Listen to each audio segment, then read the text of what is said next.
Okay, let's just dive right into this explainer. Today, we're going to absolutely demystify the notoriously intimidating IELTS reading section. And we're doing it using tactical strategies pulled straight from the official preparation manual. If you've been, banging your head against a wall trying to get that reading score up, trust me, you are in the exact right place.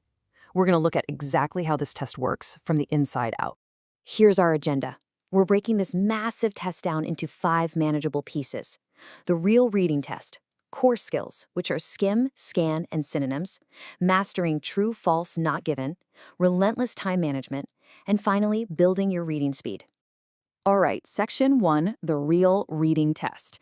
We are going to shatter the biggest illusion candidates have about this section.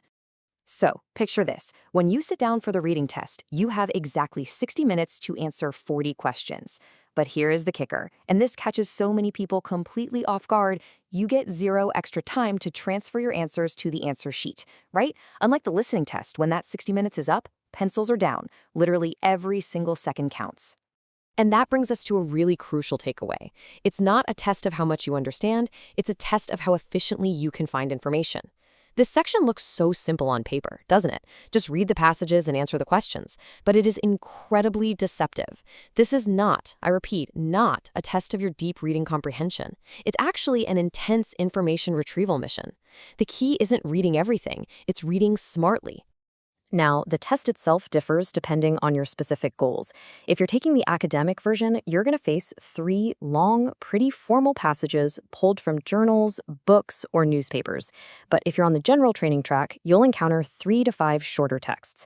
These are from everyday materials, think workplace notices or ads. But listen, here is the secret. Whether you're facing those dense academic texts or the everyday general training stuff, your strategic approach to finding answers, it has to remain exactly the same. Moving right along to section 2, core skills. This is where we learn to skim, scan, and spot synonyms. Let's look at that first skill, skimming. I want you to think of skimming like getting a map before you enter a giant maze. Before you even glance at the questions, you should spend just 1 to 2 minutes skimming the passage. You are absolutely not reading every word here. You're deliberately looking at headings, the first sentences of paragraphs, names, dates, or numbers. You're basically just grasping the main idea and the structure so you don't get totally lost later on. Okay, so once you have your map, you move on to scanning. When you actually start answering questions, you never go back and reread the entire passage. Actually, scratch that. Don't ever do it. Instead, you scan. If a question asks, say, when did the experiment begin, your eyes should immediately jump to the text, hunting specifically for numbers and time phrases, like in 2005 or 2 years ago. You're scanning for very specific visual cues without getting bogged down. Now, what's really fascinating here is how the test actively tries to hide the answers from you. IELTS questions rarely copy words directly from the passage. They use synonyms and paraphrasing constantly. Look at this comparison. The passage might say, children are more inclined to eat sugary foods, but the question will ask if youngsters prefer sweet snacks. It's the exact same idea, just disguised with different wording. Training your brain to instantly recognize these paraphrases, that is a real game changer for your accuracy. All right, on to section 3, mastering true, false, not given. This is basically the boss battle of the reading test. Honestly, even native speakers stumble on these. But here is the absolute golden rule you've got to follow. True means the statement matches the passage exactly, period. False means the passage directly contradicts the statement. And not given, that simply means the passage doesn't mention that information at all. The biggest trap here is actually your own brain. Whatever you do, don't assume or guess based on what you personally know about the real world. If you cannot find the explicit written proof right there in the text of the passage, the answer is not given. You have to stick strictly to what is literally on the page. Let's jump into section 4, relentless time management, or basically beating the clock. I can tell you right now, even with the best skimming and scanning skills in the world, poor time management will absolutely tank your score. Because the passages generally get progressively harder as you go, dividing your 60 minutes evenly into 3 20-minute chunks, that's a huge mistake. You need an escalating time strategy. The plan is, fly through passage 1 in about 15 to 18 minutes. Then, spend 18 to 20 minutes on passage 2. By doing that, you've stockpiled up to 25 minutes for that final hardest passage, leaving just a tiny bit of buffer at the end to check your work. And a massive part of managing that time is surviving the overthinking trap. Listen, every single minute you spend agonizing over one really confusing question costs you the time you desperately need to answer 3 easier ones later on.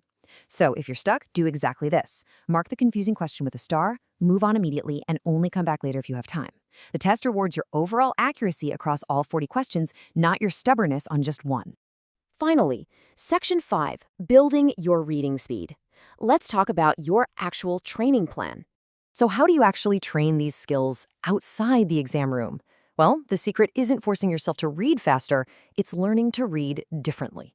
You need to practice active reading. Always ask yourself, what is the author's purpose here? Start mentally highlighting transition words, things like however, although, or in contrast, because test answers love to hide right after those words. Also, definitely expand your vocabulary with common IELTS terms like impact or trend. And most importantly, build a daily habit. Read for just 10 to 15 minutes a day from sources like the BBC or National Geographic. This image perfectly summarizes the massive shift in strategy we've been talking about today. You've got to move away from the common mistakes like reading every single word or ignoring synonyms. Instead, embrace the better approach, skimming first, actively spotting paraphrased phrases, and keeping a strict, relentless eye on that clock.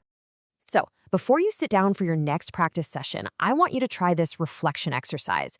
Ask yourself honestly, do you tend to read too slowly, trying to absorb every detail, or do you panic and read too fast under pressure, missing key information? And which specific question type confuses you the most? Is it matching headings, or is it that dreaded true, false, not given? Awareness always precedes improvement. I highly recommend writing your answers to those reflection questions down. You can't fix a broken strategy if you don't even know what's broken, right? By truly understanding the format, applying those core skills of skimming and scanning, and managing your time ruthlessly, you completely change the rules of the game. So with these master keys in your back pocket, are you ready to go conquer your next practice test?